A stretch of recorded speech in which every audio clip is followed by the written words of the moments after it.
Lecture du livre Les paraboles de Jésus d'Ellen White. Chapitre 16. Perdu et retrouvé. Les paraboles de la brebis perdue, de la drachme et de l'enfant prodigue mettent en évidence l'amour compatissant de Dieu pour ceux qui se perdent. Même s'ils se sont détournés de lui, il ne les abandonne pas à leur misère, mais il est plein de tendresse et de pitié pour ceux qui sont exposés aux ruses de l'ennemi. Dans la parabole de l'enfant prodigue, nous avons une illustration de la manière dont Dieu agit à l'égard de ceux qui, après avoir connu son amour, ont cédé aux suggestions du tentateur. Un homme avait 2 fils. Le plus jeune dit à son père, « Mon père, donne-moi la part de bien qui doit me revenir. » Et le père leur partagea son bien. Peu de jours après, le plus jeune fils, ayant tout ramassé, partit pour un pays éloigné. Ce fils cadet s'est lassé des règles de la maison paternelle. Il estime qu'elles portent atteinte à sa liberté. Méconnaissant l'amour et la sollicitude de son père, il décide de ne suivre que ses inclinations. Le jeune homme ne se reconnaît aucune obligation à son égard et ne lui exprime aucune gratitude. Toutefois, se réclamant de ses droits filiaux, il demande sa part du patrimoine. Il veut recevoir immédiatement les biens qui, en fait, ne doivent lui revenir qu'à la mort de son père. Il désire les jouissances présentes et l'avenir lui importe peu. Ayant obtenu son héritage, il part pour un pays éloigné, loin de la maison paternelle. Maintenant qu'il a de l'argent à profusion et la liberté de faire ce qui lui plaît, il se flatte de pouvoir satisfaire les inclinations de son cœur. Personne ne pourra plus lui dire « Ne fais pas ceci, car cela te serait nuisible » ou « Fais cela parce que c'est bien ». De mauvais compagnons l'entraînent toujours plus profondément dans le péché, et il gaspille son bien en vivant dans la débauche. La Bible nous parle d'hommes qui, se vantant d'être sages, sont devenus fous. C'est l'histoire du jeune homme de notre parabole. Il dissipe avec des prostituées les richesses qu'il a égoïstement réclamées à son père. Il dilapide le trésor de sa jeunesse. Les plus belles années de son existence, la force de son intelligence, les brillantes perspectives de son jeune âge, ses aspirations spirituelles, tout est consumé dans le feu de la convoitise. Mais une grande famine survient et il commence à se trouver dans le besoin.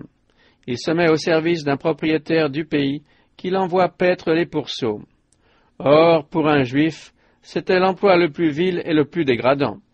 Le jeune homme qui s'est vanté de sa liberté se trouve maintenant réduit à l'esclavage. Il est dans la pire des servitudes, saisi par les liens de son péché. Le fascinant mirage qui l'a séduit s'est évanoui, et il sent maintenant le poids de sa chaîne. Assis sur le sol, dans cette contrée frappée par la famine, sans autre compagnie que celle des pourceaux, il voudrait bien pouvoir se rassasier des caroubes que l'on donne à ses bêtes. De tous les joyeux compagnons qui l'entouraient au jour de sa prospérité pour boire et manger à ses dépens, il n'en reste pas un seul pour sympathiser avec lui. Où est maintenant sa joie tapageuse? Faisant taire sa conscience, engourdissant sa sensibilité, il se croyait heureux. Mais aujourd'hui que tous ses biens ont été gaspillés, il souffre de la faim, son orgueil est blessé, ses facultés morales sont amoindries et sa volonté est si affaiblie qu'il ne peut plus compter sur elle. Tout sentiment élevé semble avoir tari en lui. Il est la plus pitoyable des épaves humaines. Quel tableau de la condition du pécheur! Décidé à suivre ses caprices et à s'adonner à des plaisirs coupables, celui-ci, malgré les bienfaits que Dieu lui prodigue dans son amour, désire par-dessus tout être séparé de lui. Pareil à ce fils ingrat, il se réclame des bénédictions divines comme de la part d'héritage qui lui revient de droit. Il les prend le plus naturellement du monde, sans songer qu'il doit de la reconnaissance et de l'amour à son Père céleste. Comme Caïn, fuyant la présence de l'Éternel pour aller fonder un foyer, comme l'enfant prodigue partant pour un pays éloigné, le pécheur cherche le bonheur dans l'oubli de Dieu. Quelles que soient les apparences, toute vie égocentrique est perdue. Quiconque veut vivre loin de Dieu dissipe ses biens, gaspille ses plus précieuses années, les facultés de son esprit, de son cœur et de son âme, et court à une ruine éternelle. Celui qui se sépare de Dieu dans un esprit d'indépendance est esclave de Mammon. L'intelligence que Dieu a créée en vue de la compagnie des anges se dégrade au service de ce qui est terrestre et bestial. Telle est la fin de tout culte du moi. Si vous avez choisi une telle vie, sachez que vous dépensez votre argent pour ce qui ne nourrit pas, et que vous travaillez pour ce qui n'apporte pas la plénitude. Il arrivera un moment où vous vous rendrez compte de votre dégradation. Seul, dans une contrée lointaine, vous sentirez votre misère et, désespéré, vous vous écrierez « Misérable que je suis, qui me délivrera du corps de cette mort ?» Le prophète exprime une vérité universelle quand il dit « Maudit soit l'homme qui se confie dans l'homme, qui prend la chair pour son appui, et qui détourne son cœur de l'Éternel. Il est comme un misérable dans le désert, et il ne voit point arriver le bonheur. Il habite les lieux brûlés du désert, une terre salée et sans habitants. Dieu fait lever son soleil sur les méchants et sur les bons, et il fait pleuvoir sur les justes et sur les injustes. Mais les hommes ont la faculté de refuser la pluie et le soleil. Bien que le soleil de justice brille pour tous, et que les ondées de la grâce tombent en abondance sur tous, nous pouvons néanmoins, en nous séparant du Seigneur, habiter les lieux brûlés du désert. Le Dieu d'amour éprouve encore de la tendresse pour celui qui s'est délibérément éloigné de Dieu, et il fait tout pour le ramener dans la maison paternelle. Dans sa grande misère, le fils prodigue est rentré en lui-même. Le charme que Satan avait jeté sur lui a disparu, et il comprend maintenant que ses souffrances sont le résultat de sa folie. Il se dit « Combien de mercenaires chez mon père ont du pain en abondance, et moi, ici, je meurs de faim. Je me lèverai, j'irai vers mon père. » Dans l'état pitoyable où il se trouve, le fils prodigue croit encore à l'amour paternel. Cet amour l'attire. C'est aussi l'assurance de l'amour de Dieu qui contraint le pécheur à revenir à lui. La bonté de Dieu te pousse à la repentance. La miséricorde et la compassion divine, semblables à une chaîne d'or, entourent toute âme qui se trouve en danger. Le Seigneur déclare « Je t'aime d'un amour éternel. C'est pourquoi je te conserve toute ma bonté. » Le jeune homme prend la résolution de confesser son péché. « J'irai vers mon père et je lui dirai « Mon père, j'ai péché contre le ciel et contre toi. Je ne suis plus digne d'être appelé ton fils. » Mais il ajoute, ce qui montre combien peu il a compris l'amour de son père, « Traite-moi comme l'un de tes mercenaires. » Le jeune homme abandonne pourceau et caroube et se met en route pour la maison paternelle. Tremblant de faiblesse, mourant de faim, il avance néanmoins avec ardeur. Il n'a rien pour cacher ses haillons, mais la misère a eu raison de son orgueil, et il se hâte pour aller solliciter une place de serviteur là où il était autrefois l'enfant chéri. Le jour où il quitta la maison paternelle, le jeune homme, insouciant et joyeux, ne se doutait guère, en franchissant le seuil, de la douleur qui étreignait le cœur de son père. Tandis qu'il dansait et festoyait avec ses compagnons de débauche, il n'était pas sensible au chagrin qu'il avait provoqué chez les siens. Et maintenant que d'un pas lassé il se dirige vers la demeure paternelle, il ignore que quelqu'un guette son retour. Comme il était encore loin, son père reconnut sa silhouette, malgré les dégradations de plusieurs années de péché, car l'amour a bonne vue. Ému de compassion, il courut se jeter à son cou et l'embrassa avec tendresse en l'entraînant longuement.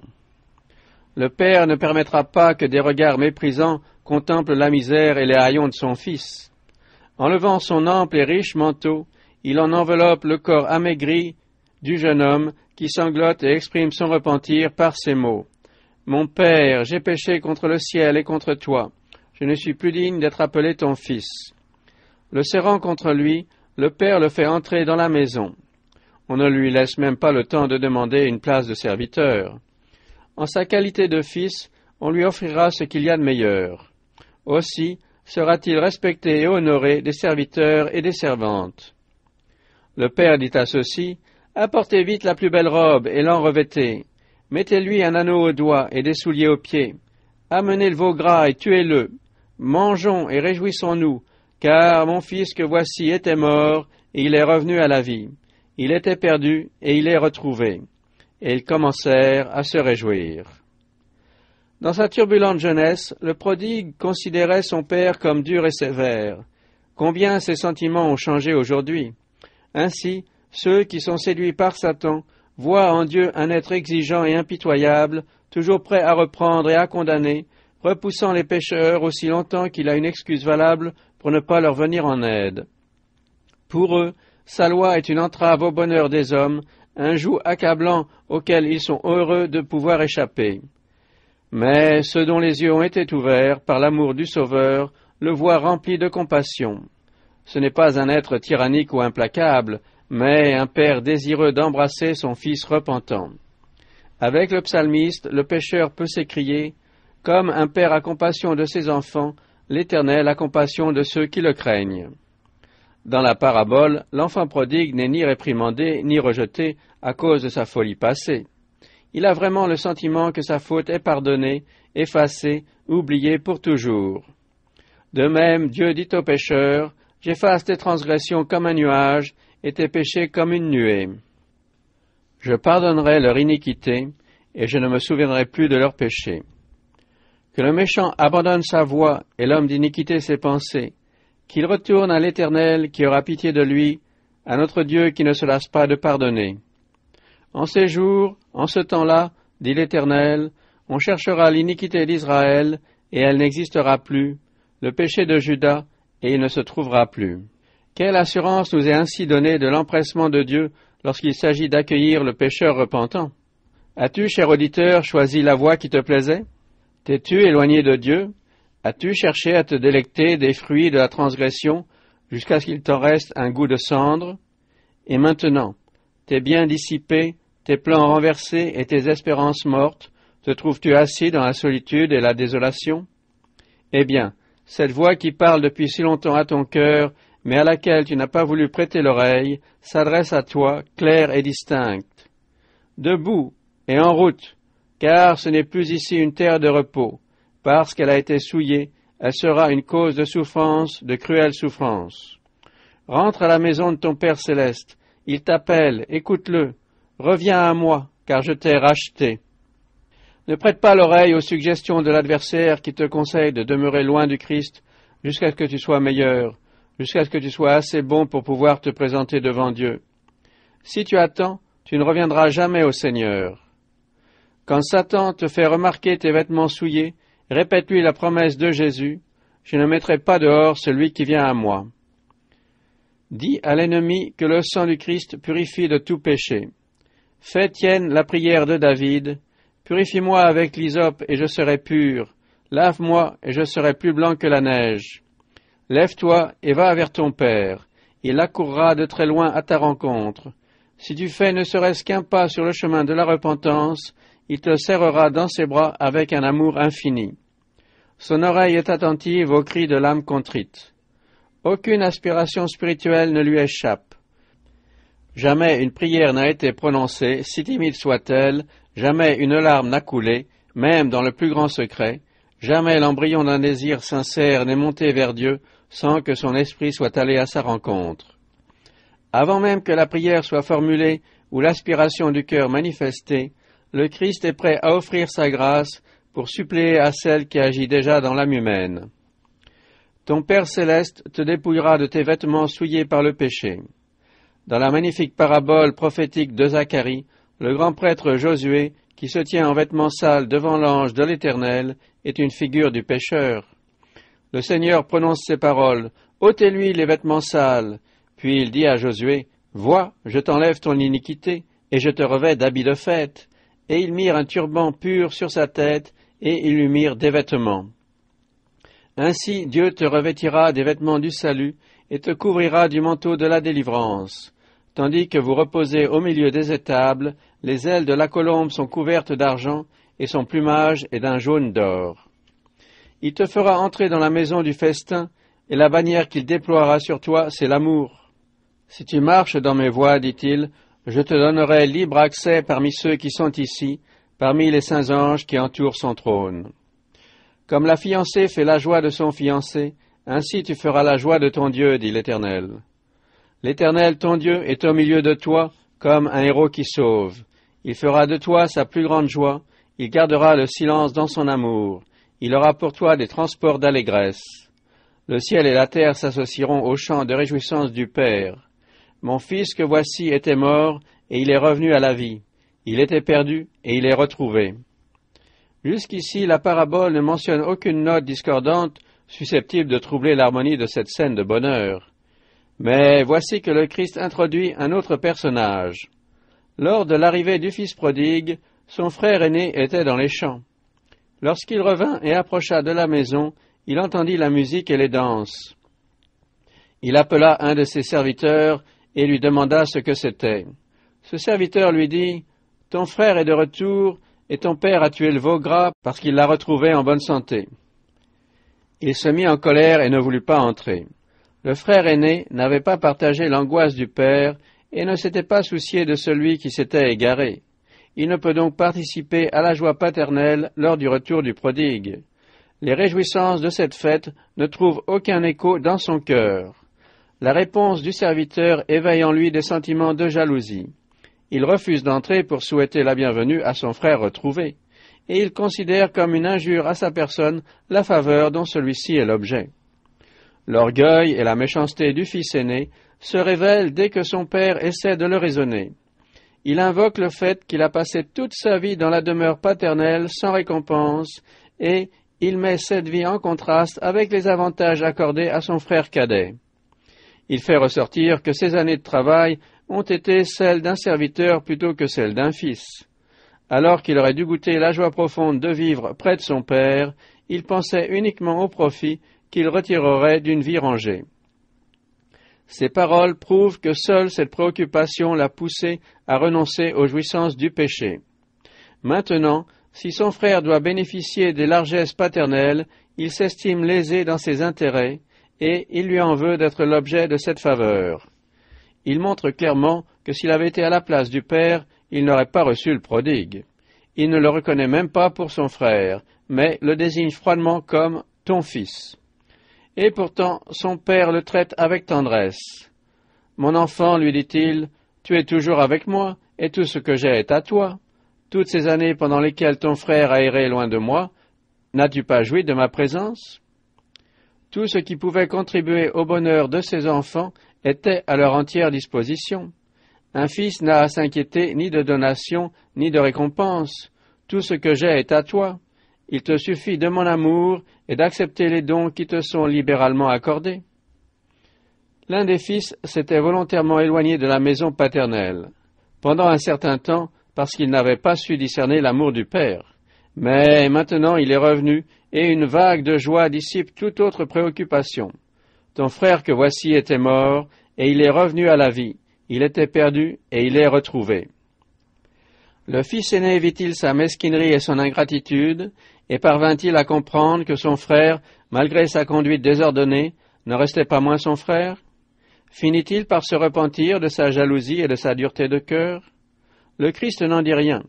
La parabole se déroulait encore, et il appartenait à ses auditeurs de fixer quel serait son dénouement. Le fils aîné représente les Juifs qui ont refusé de se repentir à l'époque de Jésus, et les pharisiens de tous les temps qui méprisent ceux qu'ils regardent comme des publicains et des gens de mauvaise vie. Parce qu'ils ne se sont pas plongés eux-mêmes profondément dans le vice, ils sont remplis de propre justice. Le Christ rencontre ces chicaneurs sur leur propre terrain. Comme le fils aîné de la parabole, ils avaient reçu de grands privilèges de la part de Dieu. Ils se disaient les fils de sa maison, mais ils avaient un esprit mercenaire. Ils travaillaient non par amour, mais dans l'espoir d'une récompense. À leurs yeux, Dieu était un chef de corvée exigeant. Ils se scandalisèrent parce que le Christ invitait les publicains et les gens de mauvaise vie à jouir librement des dons de la grâce. C'est donc que les rabbins espéraient mériter par leurs œuvres et leur mortification. Le retour du prodigue remplissait de joie le cœur du père, mais ne provoquait chez eux que de la jalousie. Dans la parabole, les observations du père à son fils aîné représentent les appels que la miséricorde céleste adressait aux pharisiens. Tout ce que j'ai est à toi, non comme un salaire, mais comme un don. Comme le fils prodigue, vous ne pouvez le recevoir qu'à titre de faveur imméritée de l'amour du Père. Non seulement la propre justice engendre une fausse conception de Dieu, mais elle rend le cœur dur et l'esprit critique à l'égard des autres. Égoïste et jaloux, le fils aîné observait son frère et se tenait prêt à décrier ses actions et à l'accuser à la première occasion. Il observait chacune de ses fautes et jugeait sévèrement l'erreur la plus légère. C'est ainsi qu'il cherchait à justifier son esprit implacable. Nombreux sont aujourd'hui ceux qui suivent son exemple. Alors qu'une âme est pour la première fois aux prises avec de nombreuses tentations, ils sont là, obstinés, inflexibles, se plaignant et accusant. Ils se disent enfants de Dieu, mais sont animés par l'esprit de Satan. Par leur attitude à l'égard de leurs frères, ces accusateurs se placent eux-mêmes sur un terrain où le Seigneur ne peut leur dispenser la lumière de sa face. Beaucoup de gens ne cessent de demander « Avec quoi me présenterai-je devant l'Éternel, pour m'humilier devant le Dieu Très-Haut? Me présenterai-je avec des holocaustes, avec des veaux d'un an? L'Éternel agréera-t-il des milliers de béliers, des myriades de torrents d'huile? Donnerai-je pour mes transgressions mon premier-né, pour le péché de mon âme le fruit de mes entrailles? » La réponse est la suivante.